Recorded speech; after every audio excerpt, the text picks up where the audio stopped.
एक थ्योरम दिया गया है। यह थ्योरम है किसी समांतर चतुर्भुज का विकर्ण इसे दो सर्वांगसम त्रिभुजों में बांटते हैं। कोई समांतर चतुर्भुज है और उसका विकर्ण जो है उसको दो सर्वांगसम त्रिभुज में बांट देते हैं। यह एक थ्योरम है। यही थ्योरम एनसीईआरटी बुक में आपको 8.1 में मिलेंगे, जो डॉक्टर केसी सिन्हा में 10.1 में है। तो थ्योरम कहता कोई समांतर चतुर्भुज, कोई क्या है, समांतर चतुर्भुज है और उसका एक विकर्ण, कोई एक विकर्ण पूरे चतुर्भुज को दो सर्वांगसम त्रिभुज में बांट देते हैं। ये हमें साबित करना है, सिद्ध करना है, और इसे सिद्ध करने के लिए हम यहाँ पे मान लेंगे, यहाँ पे मान लेंगे, माना कि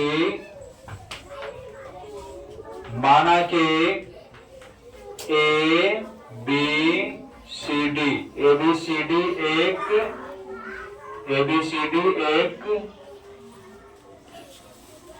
समांतर चतुर्भुज है।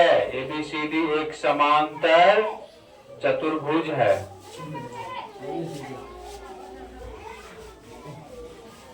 जिसमें AC एक विकर्ण है, जिसमें AC क्या है, एक विकर्ण है, जिसमें AC क्या है, एक विकर्ण है।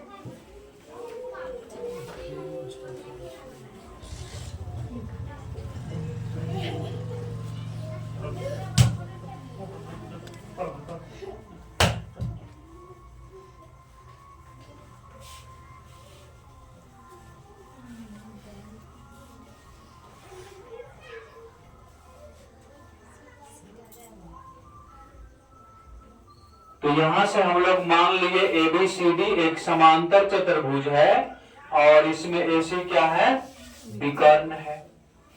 अब हमें विकर्ण BD भी है लेकिन एक ही विकर्ण मानना है और सिद्ध करना है। सिद्ध करना है कि रचना तो कोई किए नहीं, क्या सिद्ध करना है, एक यह त्रिभुज, पहले इधर से त्रिभुज ABC, ये नीचे वाला कंजुगेंसी ऑफ त्रिभुज ACD, ये दोनों सर्वांगसम हो तो ऐसा साबित करना है। अब उसके लिए हमें प्रूफ करना है ना। प्रूफ में यहां से समांतर चतुर्भुज के, समांतर चतुर्भुज के परिभाषा से, परिभाषा क्या पढ़े हैं, समांतर चतुर्भुज का परिभाषा पढ़े हैं। कोई भी समांतर चतुर्भुज का आमने सामने की भुजा समांतर होते हैं, आमने सामने की भुजा समांतर होते हैं या सम्मुख युग्म समांतर होते हैं परिभाषा से। तो यहाँ पर AB समांतर CD हो जाएगा, AB समांतर CD हो जाएगा और BC समांतर और BC समांतर क्या हो जाएगा, AD हो जाएगा। अब देखिए जब ये और ये युग्म समांतर है ना, ये ABCD के समांतर, AB क्या है, यह AB जो है इस CD के समांतर है और यह विकर्ण है। तो इस प्रकार से हम लोग पढ़े थे, दो समांतर रेखा को यह तीसरी रेखा क्या कर रहा है, प्रतिच्छेद कर रहा है। तो जब दो समांतर रेखा को कोई तीसरी रेखा प्रतिच्छेद करे तो अंतः कांतर कोण के युग्म आपस में बराबर होते हैं। तो यहां से जब ये समांतर है तो यहां पर हो जाएगा, यहां लिख देंगे ऐसे तीसरी रेखा प्रतिच्छेद करते हैं ना। तो आपका ये कोण जो होगा, कोण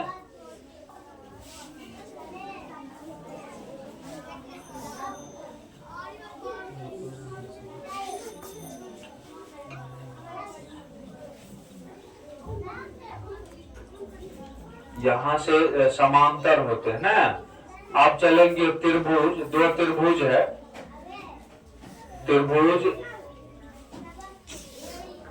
ए बी सी और त्रिभुज ए सी डी में क्या देख रहे हैं, ये कोण इसके बराबर, कोण ए सी डी बराबर कोण B A C, B A सी क्यों होगा बी ए सी, चूंकि A B parallel C D, जिसे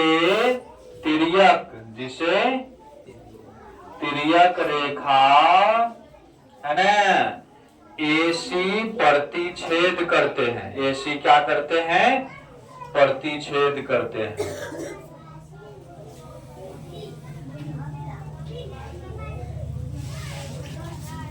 अब ये बराबर हो गया है ना,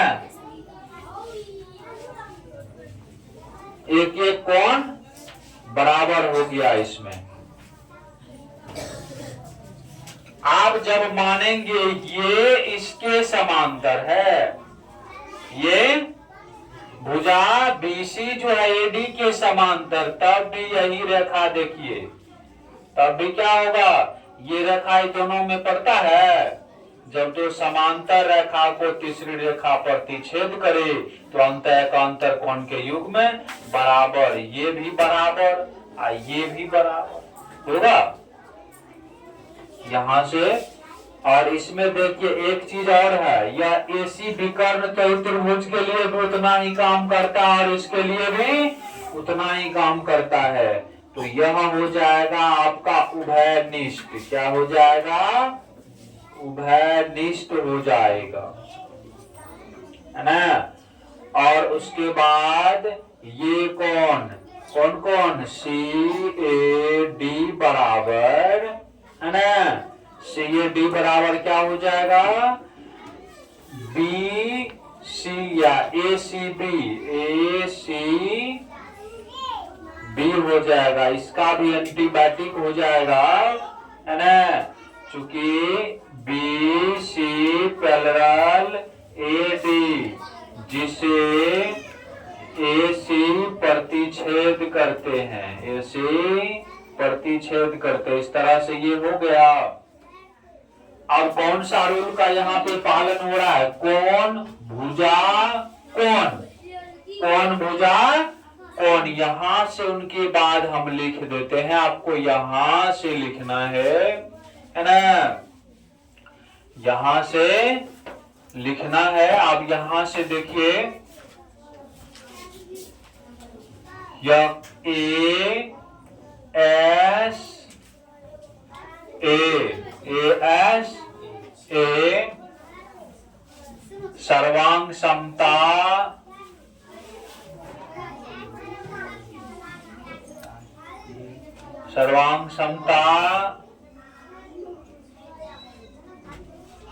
प्रतिबंध से, सर्वांग समता प्रतिबंध से त्रिभुज A B C congruence of triangle A C D, यही हमको लाना था, है ना, PROVED प्रूव्ड, यहाँ लिख सकते हैं। अतः समांतर चतुर्भुज का विकर्ण दो सर्वांग सम त्रिभुज में बांटते हैं। अतः समांतर चतुर्भुज का विकर्ण समांतर चतुर्भुज का विकर्ण, इसे दो सर्वांग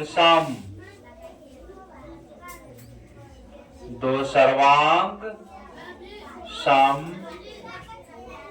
त्रिभुज में बांटते हैं। ये बात साबित हो गया। इस प्रकार से एक थ्योरम दिया गया था, किसी समांतर चतुर्भुज का विकर्ण उसे दो सर्वांग सम त्रिभुज में बांटते हैं। इस प्रकार से हम साबित करके दिखा दिए। तो इस तरह का वीडियो देखने के लिए आप हमारे चैनल को सब्सक्राइब कीजिए, बेल आइकन को दबा दीजिए और पर क्लिक कर दीजिए। जय हिंद।